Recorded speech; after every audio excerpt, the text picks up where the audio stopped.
And welcome to a brand new week of Capital Talk, a program we hope will have an impact on the future of Kenya, now more than ever. I'm Jeff Quinn hanging out. The World Cup is over. Life can go on, and we have plenty on our plate in the next couple of weeks because the referendum is literally around the corner. So all this week, we want to dwell on the theme of great Kenyans, because it's about time for a bit of sanity to prevail with all those voices of doom out there saying that a no vote will be bad for this country. Let's speak to what we're calling great Kenyans. And who better to start with than the greatest of all? Just happens to be a woman. And I keep saying on the bench, it takes a woman to do a man's job. And this woman is the greatest of all Kenyans. After all, how many Nobel Prize laureates do we have in this country? The other thing is, a messenger is never recognized at home, or a prophet for that matter, always recognized abroad before we give her credit. Yet she's been in the struggle from day one, not only to save forest complexes like Mount Kenya, the Aberdares, and the Mao, but also right here in our front yard, Uhuru Park, where she confronted then President Daniel Arap Moi as the government was trying to build a huge building, and it never happened because one woman stood up. She's written several books, one on the Green Belt movement, another, and I urge you to pick this up, it's called Unbowed, it's her autobiography, and a third one yet. It's available in bookstores around the city. It's called The Challenge for Africa. This woman has done so much, is still doing so much, has never given up. The greatest of all Kenyans, most famous across the planet. You ask any president, any head of state anywhere, they know the name, Professor Wangari Maathai. Well, thank you very much, Jeff. The greatest of Kenyans. Well, flattery never does me any harm, so carry on. I like that. I like that. You know, first of all, the World Cup just concluded in South Africa, and I know you were watching because your good friend Nelson Mandela, the man who brought the World Cup to Africa, finally showed up on the last day. What were your thoughts when you saw him in that golf cart going around that stadium? Well, I'm sure like everybody else in this world, we were hoping he would show up. And by coming as he did, Nelson Mandela once again gave the world the greatest gift from South Africa. We have a lot to congratulate South Africa about, staging as they did this wonderful contest, doing it in style, doing it in perfect harmony, providing the kind of security I'm sure many people are wondering how they did it. Yes. And then having this man, thank God that he was there, close to his 92nd birthday, to see this happen. And such a gift, not only for South Africa, but for Africa.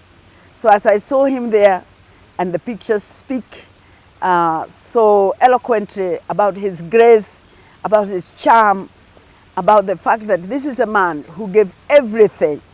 And thank you, God, for giving him more years so that he can continue to see the fruits of his labor. Yes, a man who sacrificed so much, Professor. Can we learn from this man? Can we? Because we always say, you know, I wish we had our Mandela. That's what every country probably wishes. I wish we had our own Mandela. Well, Mandela is probably a unique person. He himself, I'm sure, is a very unique person to have gone what he went through, to have come out as strong as he did, and to have had the capacity to forgive, the capacity to reconcile a society that was so divided. And because of his greater than life presence, he was able to inspire South Africans so that they could move ahead and cut away from the past, that they could stop the acrimination that they had, the hate, the unwillingness to cooperate, and begin to hold hands, black and white. And it has not been perfect, and nobody should have expected it to be perfect. But I think his presence and his serving for 5 years and then saying somebody else come in and continue should be a great lesson for Africa. I am sure that many of our leaders look at Mandela and wonder whether we can really recreate that personality in another country, maybe in another generation.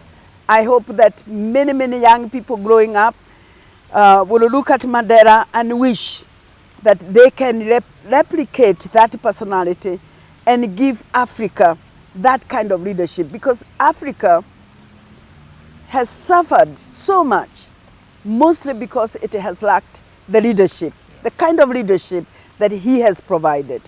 And Professor, this brings us to our next, it's a great segue to our referendum, our window of opportunity, which we're staring at. It's like staring a gift horse in the face. If we miss this window of opportunity, Professor, and you know there's a referendum with less than 3 weeks away, we might as well just close down the country and say, shut down for repairs, come back in 10 years. This is our opportunity, and we seem to be blowing it. Well, I think it would be very tragic if we lose this opportunity. Those of us who have been struggling for a very long time to bring this country to where we are, those of our fathers who struggled, who sacrificed so much, and handed over the country that we are still trying to create, would feel very betrayed by us if at this time we lose an opportunity to cross over, because it's a moment to cross over. I want to say what I have said many times. This constitution is not perfect. No constitution is ever perfect.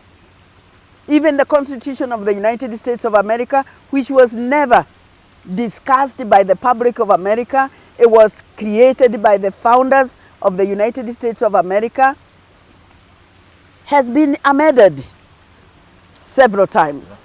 So this constitution will continue to be amended. I personally would have preferred a shorter version. I would have preferred a constitution where we do not get divided. And I would have preferred a constitution where all of us say, it's not perfect, but I'm ready to take it. But what I'm really fearing most for me is the fact that we are now being divided around this constitution to a very large extent along the religious leaders, not by issues that we have complained about, fought about, killed about, and that is land, governance, and resource distribution. Those are the three main reasons why Kenyans have gone for each other's throat. We are now being divided over issues, some of which we don't even understand, some of which are there because of historical, of history, let me say. Yes. And some of them are even beyond our comprehension. The issue of Catholic Court, whether we pass this constitution or not, it is still in the old constitution. It was passed by the British, by our founders, including President Jomo Kenyatta. It has been there. What we did and what was really accomplished at Bomas and in other sittings is to persuade our Muslim brothers to not make any more demands that was already in the old constitution. And I thought that was a good compromise on their part. Nobody in this country has killed each other over Catholic Court. So religious leaders, why can't we deal with this issue as a religious issue even after passing this constitution? Because religion is not going to disappear after the referendum. With respect to the issue of abortion, really, I am very concerned about the fact that both religious leaders and the no camp are telling so many lies. I know this is what politics is all about. But wananchi, it's a lie to say that this constitution allows abortion. It doesn't. It says very clearly abortion is not allowed except, and anybody with a certain amount of sense realizes that you can never make a rule like that and not give doctors and medical personnel an opportunity to deal with an emergency should there be one. And especially since we are putting it in the Constitution. These are some of the issues that should never have been in the Constitution. It should have been enough to have a principle that says everybody is entitled to life. And let Parliament create acts around that and discuss with abortion and homosexuality and all that, family and all those other issues. I think one of the sad things is that we have gone to the details so that people can now go and look at those details and manipulate those details. But I really wanted to appeal to the religious leaders, and especially the religious leaders from Central Kenya, because a lot of the religious leaders that are telling people not to pass the Constitution the draft Constitution are from Central Kenya. You religious leaders from Central Kenya, the people who were killed in church in Kiaba, were they killed because of the Catholic court? Were they killed because of abortion? Were they killed because of homosexuality? They were killed over land and governance because Kibaki had been declared the president of this country. So let us not misguide our people and tell them not to pass this constitution where that issue of land and the issue of governance and the issue of resource distribution has been as best addressed as we could possibly have done it at this time. If the religious leaders misguide the people of Central Kenya over issues they do not even understand, I think they will have a great responsibility even before God. Because the people of Central Kenya have suffered so much. But the issues of faith are very difficult issues because they are issues you cannot argue with. It's about God. It's about conscience. And what the religious leaders are really counting on is that because people believe in them, because they believe they are representatives of God, when they say, do not pass this because of the abortion and Catholic court and homosexuality, people will believe. People will believe. And people will not pass it, Your Excellencies, religious leaders. But you will be misleading your people in Central Kenya, because those are not the issues they have been fighting over and they have been criminalized about in this country. Yeah. So I would really appeal to them very, very strongly, because the majority of them are now helping President Moi and the Honorable Ruto to fight this constitution, and yet we know that the two of them have a completely different agenda, the issue of land. And on top of that, it's dividing this country even further. We haven't healed from 2007, 2008, Professor. This thing, whichever way it passes, it's going to divide this country even further because of all these lies and innuendos. It is very, very unfortunate, because we shall, just before the other referendum that we had in 2005, I was one of those who were on record saying that perhaps we should not go through that referendum. And to a very large extent, I have had some people say, maybe we should postpone this referendum. As you know, there has even been efforts in Parliament. Unfortunately, it was members of Parliament who crafted this process. And in fear of this process being interfered with, literally tied their hands, so that this process has now to go on until the end. If we did not tie ourselves that hard, we would have said, okay, let us postpone it, or let us sit down and talk, let us go back to Parliament. But Parliament, as you have seen, is tied. They cannot do anything about it.